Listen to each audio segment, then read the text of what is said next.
Salam Indonesia, salam tentara dari Sabang sampai Merauke, dari Minang sampai Pulau Rote. Mantala iman kita, mantala kasih kita, mantala pengharapan kita. Tentunya dalam Yesus menjadi Tuhan dan Juru Selamat kita dan Juru Selamat dunia. Jangan katakan bahwa Yesus adalah Tuhan, jangan katakan pula bahwa Yesus Tuhan Juru Selamat. Dia adalah Tuhan, dia adalah Juru Selamat. Kalau enggak percaya, engkau diselamatkan. Kalau tidak percaya, engkau akan dihukum. Yohanes 3 ayat 36. Dan Alkitab mengatakan dalam Yesus sudah berkata dalam Yohanes 14 yang ke-6, akulah jalan dan kebenaran dan hidup, tidak seorang sampai kepada Allah kalau tidak melalui aku Yesus. Dan Petrus juga mengatakan dalam Kisah 4 ayat 12, dan keselamatan tidak ada dalam siapapun juga selain di dalam Dia Yesus. Karena di bawah kolong langit tidak nama lain yang diberikan kepada manusia yang olehnya kita diselamatkan. Haleluya, mantap. Dan juga Alkitab mengatakan dalam Yohanes 3 ayat 16, karena begitu besar kasih Allah akan dunia ini sehingga Ia mengaruniakan anaknya tunggal supaya setiap orang percaya kepada tidak binasa melainkan beroleh hidup yang kekal. Anda, saya, saudara kita semua yang percaya kepada Yesus, wah, tidak usah takut.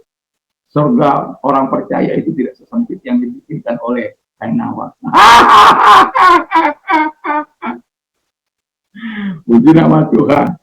Dan saya mau katakan kepada kita, semoga di pagi ini, di hari Minggu ini, semangat tahun baru masih terus, semangat Roh Kudus, semangat firman, semangat Yesus tetap masih mengikuti langkah-langkah kehidupan kita.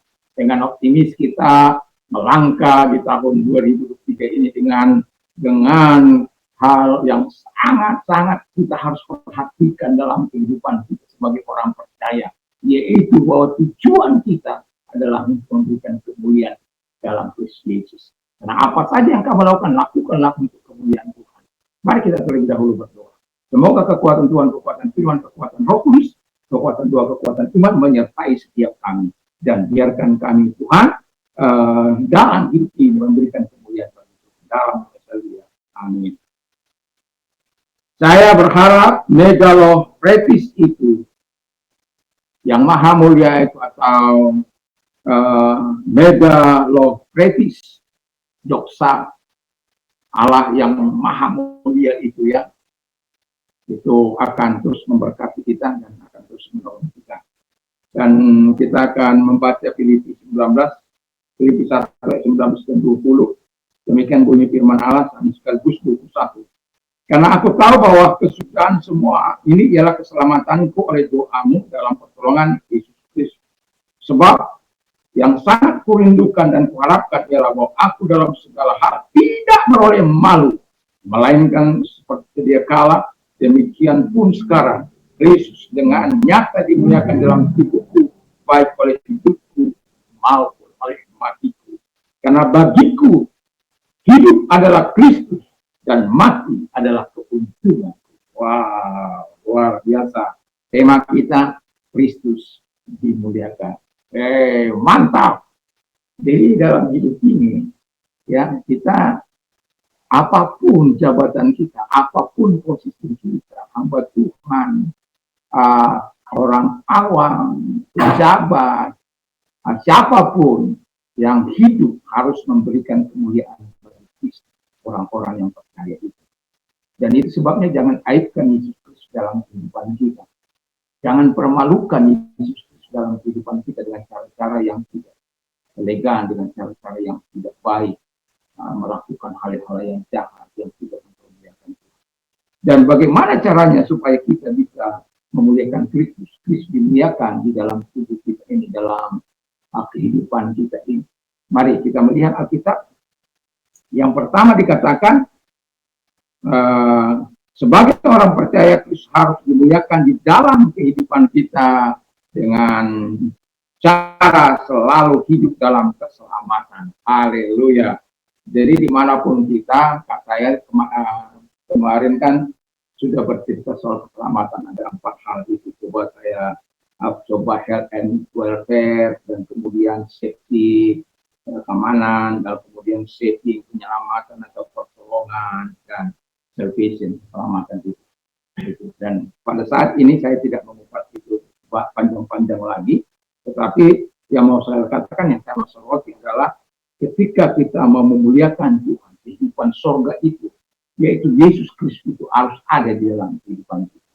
Itu sebabnya Anda akan terus mendengar dari saya bahwa Yesus itu biar dia menjadi raja di hatiku, di pikiranku, di hidupku, dan dia mengambil tempat di tahta hatiku, supaya aku ini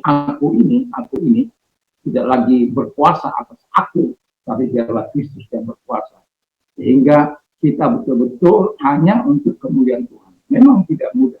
Tetapi saya mau katakan, itu saya lakukan pagi-pagi sekali datang kepada Tuhan dan menyerahkan diri. Kalau hari-hari ini, saya mau katakan selama beberapa waktu ini, saya sedang sibuk dengan Tuhan dalam arti malam-malam seringkali saya datang. Karena saya ingin mengatakan malam-malam seperti Daud datang kepada Tuhan. Kadang-kala saya tertantang kalau orang-orang seperti mereka malam-malam menyebut nama Tuhan, sampai pagi menyebut nama Tuhan. Itu ada kenapa saya tidak bisa. Ketika saya membaca tentang kisah Hana, ya, membaca kisah Hana yang begitu luar biasa. Sudah usia 84 tahun, dia tetap masih setia untuk berdoa, berpuasa, tapi gak ada menangis di situ. Saya baca tidak Allah. Tapi saya yakin dia melakukan karena pada waktu itu firman Allah kan harus dari imam. Walaupun dia seorang nabi atau dari Tuhan yang disampaikan kepada dia. Tidak seperti kita, ya, sudah ada firman Allah ini. Jadi kita bebas untuk membacanya. Tapi jangan tinggalkan keselamatan itu dalam hidup kita. Yang kedua kata firman Allah, dengan cara selalu hidup dalam pertolongan Roh Kudus. Wah, ada orang merasa hebat, merasa luar biasa, sampai tidak ingin melibatkan Tuhan dalam segala hidup, dalam segala urusannya. Tapi setelah terbentur sana-sini, baru Tuhan tolonglah, aku ini, aku itu. Lebih baik dari awal kita menyerahkan segala rancangan kita. Dan boleh bertanyalah pada Tuhan, ini apakah ini dari Tuhan atau tidak, ya kali-kali bertanyalah di dalam doamu pada Tuhan, ya pagi-pagi atau di tengah malam saat Anda mungkin Anda sedang tertidur, anak-anak Anda sedang tertidur, Anda bergumul dengan Tuhan. Mungkin saya belum bisa seperti Daud menangisi sampai bantalnya tempat tidurnya itu sudah air mata. Nangis dia, tapi belum seperti Daud, belum bisa. Ya, yang saya merasakan bagaimana tangisan yang panjang itu. Berjam-jam saya pernah menangis, air mata terus mengalir. Saya pernah mengalami itu. Itu awal-awal saya menerima Roh Kudus dalam hidup saya. Ketika saya bicara, saya ngaku semua. Weh, itu sangat panjang. Tetapi mau saya katakan, kita harus hidup dalam pertolongan Tuhan. Kalau kita mau memuliakan Kristus atau Kristus dimuliakan melalui kehidupan kita, kita akan melakukan sesuatu yang luar biasa. Ayat 19 dikatakan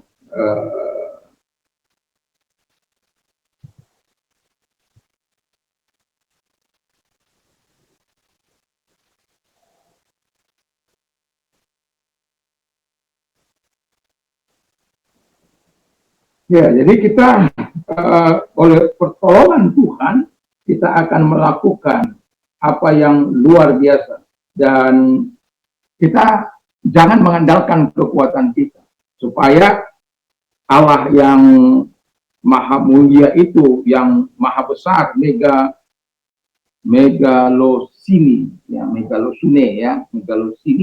itu, Allah yang maha besar itu menyertai kita, menyatakan kuasanya melalui Yesus, melalui kuasa hukum itu. Dan kita tidak akan pernah stres dalam hidup ini. Kalau Anda sampai stres dalam hidup ini, saya mau katakan, saya biasa kalau sudah sampai ke tahap itu, hanya dua hal yang saya lakukan. Ya, tetap berdoa. Saya akan pergi ke gunung atau akan saya pergi ke pantai. Itu kalau saya sudah sampai.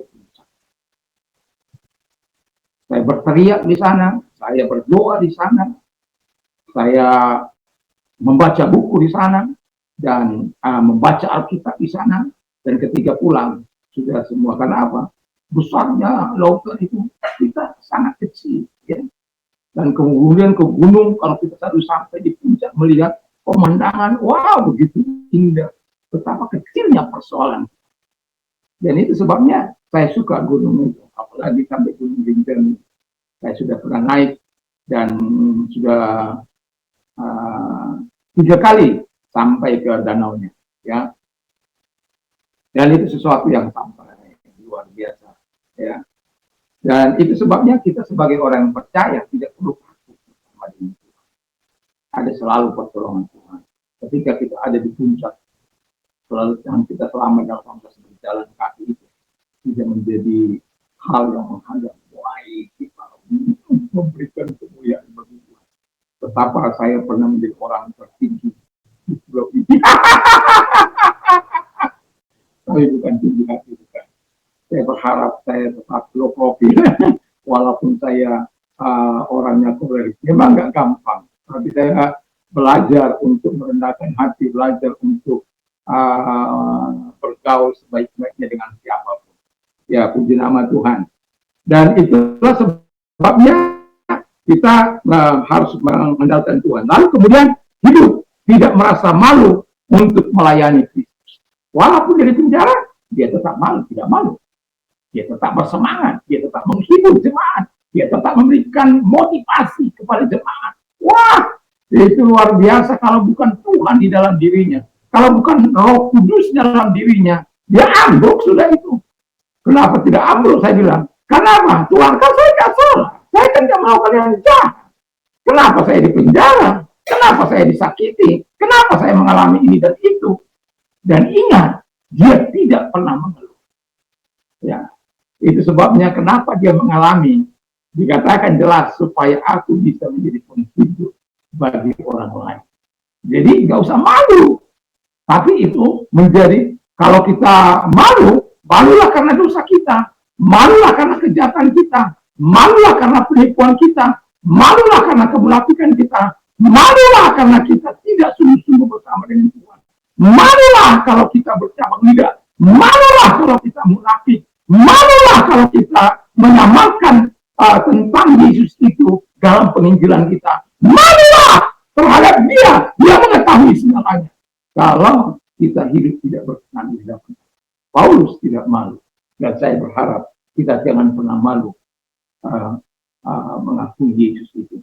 Ada banyak kalau di restoran orang tidak berdoa, ya dia lihat di kanan. Jadi kalau saya akan selalu menyatakan terima kasih saya kalau saya makan tidak perlu sungkan dan tidak perlu bersuara, ya.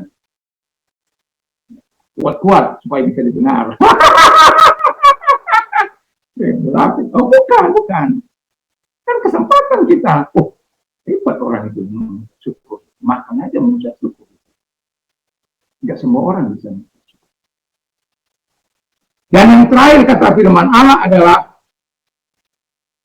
hidup maupun mati memuliakan Kristus. Di dalam bahasa apanya begini. Keinun atau keinin, ya. Nun itu upsilon di situ jadi i. Keinin megalin tisete Kristo en somati ya. Dan sekarang muliakanlah Kristus di dalam tubuhmu, enigar tosin Kristo. Lalu dikatakan di sana, demi karena bagiku hidup sin dari kata zoe, sin Kristo, keito apo tanin, itu epsilon ketemu dengan iota jadi nin, ya. Kerjos, jadi mati karena bagiku, gar itu karena, emoi itu bagiku, karena bagiku hidup adalah Kristus dan mati adalah keuntungan. Jadi artinya begini, hidup atau mati kita itu harus memuliakan Tuhan. Bagaimana hidup atau mati kita memuliakan Tuhan? Kalau kita hidup, berbuatlah dengan kebenaran. Kalau kita mati, matilah dalam Tuhan. Supaya ada menjadi kesaksian. Kita akan menjadi perih ketika orang mati dan kita tahu hidup sedang dalam dosa. Sedih kita mau mengatakan, tidak di tengah-tengah keluarga, apalagi kalau kita pelayanan seperti itu. Ya akhirnya kita berkata secara umum. Tapi kalau orang itu kita tahu hidupnya benar di hadapan Tuhan, kita akan tiru perbuatan semacam itu. Kan begitu yang tahu kita apa. Tapi kalau sudah kita tahu dalam dosa, waduh, ngeri. Itu sebabnya kita pun selalu umat untuk hidup, selalu mati maupun hidup untuk memuliakan Tuhan. Jadi waktu dia hidup memberikan buah-buah kebenaran, hidup dalam kebenaran, hidup dalam ketaatan, hidup menyenangkan Tuhan, hidup melakukan perintah, dan ketika dia mati, mati dalam ketenangan, mati dalam keselamatan Tuhan. Karena apa? Dia mati dalam ketaatannya, dia mati dalam kebenarannya, dia mati dalam kesuciannya, dia mati dalam kehendaknya. Wow, itu mantap itu. Dan itu kan harapan kita. Aduh, itu saya kan sudah katakan, yang saya rindukan satu kali Yesus berkata, masuklah hambaku yang setia, masuklah dalam kesukaan Tuhan. Mantap itu. Dan ada kata yang saya rindukan seperti apa yang dikatakan kepada Daud, hidup berkenan, ya, hidup berkenan di zamannya. Kita juga ingin harus hidup berkenan di zaman kita. Zaman kita hidup ini, mari kita juga seperti Daud. Apakah Daud nggak pernah salah? Tapi mengapa Tuhan katakan dia hidup berkenan di zamannya? Karena ketika dia dinasihati, ketika dia diperingati, dia bertobat, dia merendahkan hati kepada Tuhan, dia membuka dirinya kepada Tuhan. Itu sebabnya Tuhan senang sama dia. Dan kalau kita sudah berdosa, lalu diingat melawan, itu sudah hancuran. Tapi kalau kita hidup dengan rendah hati, Tuhan ampuni saya, ya saya sudah hilaf Tuhan, saya sudah berdosa, ampuni saya. Wah, ini baru anak ini. Kau salah memang, tapi dengan jiwa besar kau mengakui di hadapan orang. Karena orang sudah tahu dia berbuat zina, dia mengakuinya, dan itu hal yang luar biasa. Itu sebabnya, ya kalau kita hiduplah untuk Tuhan, kalau kita mati, matilah untuk Tuhan. Dan semoga kita betul-betul tidak mempermalukan Kristus di dalam kehidupan kita dengan cara melakukan hal-hal yang jahat, melakukan hal-hal yang tidak baik, tapi muliakanlah Kristus dengan jalan melakukan apa yang baik, yang benar, yang menyenangkan hati Tuhan, dan taat pada Tuhan. Semoga kita adalah orang-orang yang memuliakan Kristus dalam kehidupan kita, supaya Kristus dimuliakan melalui somati kita. Somati itu tubuh kita. Somati tubuh kita. Dari kata somati, bukan somati. Ya, jadi Tuhan Yesus memberkati kita. Mari kita tunduk kepada Dia. Terima kasih Tuhan, biarlah kami adalah orang-orang yang memuliakan Kristus atau Kristus dimuliakan dalam hidup kami. Dalam nama Yesus. Dan kami juga berdoa kepada orang-orang yang sakit Tuhan. Mari, kau ketika dalam pelayanan 3 hal yang sering kau lakukan, berkhotbah untuk mengatakan nilai-nilai abadi, mengajar untuk mengatakan kepastianmu, kemudian healing, menyembuhkan mereka, sehingga Tuhan, kami rindu juga semua orang mengalami kesembuhan dari Tuhan, karena Tuhanlah yang mengajarkan kami supaya roh jiwa dan tubuh kami itu sehat sempurna di dalam Tuhan. Dan kalau engkau orang yang sedang sakit, mari arahkan tangan kepada Tuhan dengan iman, terima kesembuhan dari Tuhan. Mari kita berdoa. Dalam nama Yesus, segala sakit penyakit yang mereka derita, perintahkan segala sakit penyakit nangis keluar. Tuhan, tumpangkan tangan mereka, sembuhkan mereka, katakan sembuh, mereka akan sembuh. Di dalam nama Yesus, saya bersyukur dan terima kasih buat sembuhan. Terima kasih. Kalau engkau dalam keadaan sulit dalam hidup apapun yang kau sedang bertumbuh, kamu serahkan sama Tuhan. Mari, kalau engkau membantu doa, saya siap terus untuk mendoakan Anda, karena ketika kesukaan kami adalah ya umat Tuhan tetap mengalami pertolongan Tuhan. Mari arahkan kedua belah tangan kepada Tuhan, kita berdoa. Tuhan, tidak tangan-tangan yang diangkat kepada-Mu, dan kami hanya percaya kelegaan datang kepada mereka saat kami menyerahkan diri kepada-Mu. Pertolongan datang kepada mereka saat kami minta pertolongan. Doa dijawab oleh Tuhan saat kami berdoa kepada-Mu. Janji-Mu akan terus kami pegang, karena pertolongan kami bukan dari manusia, pertolongan kami bukan dari Allah yang mati, tapi kepada Allah yang mampu mengadakan mujizat, yaitu yang kami kenal dalam Yesus Kristus. Bapa, tolong kami, dalam nama Yesus kami minta kepada-Mu. Terima kasih Bapa di surga buat pertolongan-Mu di dalam Yesus Kristus bagi setiap mereka, dan setiap kami, dalam nama Yesus. Amin. Tuhan Yesus memberkati. Semoga di hari Minggu ini kita terus mau yang mau beribadah, silakan beribadah dimanapun kita, dan jangan sampai kita lalai. Jangan meninggalkan tempat-tempat peribadatan, karena itu ada kesaksian, penghiburan, kekuatan, firman Allah yang akan bisa menguatkan kehidupan kita.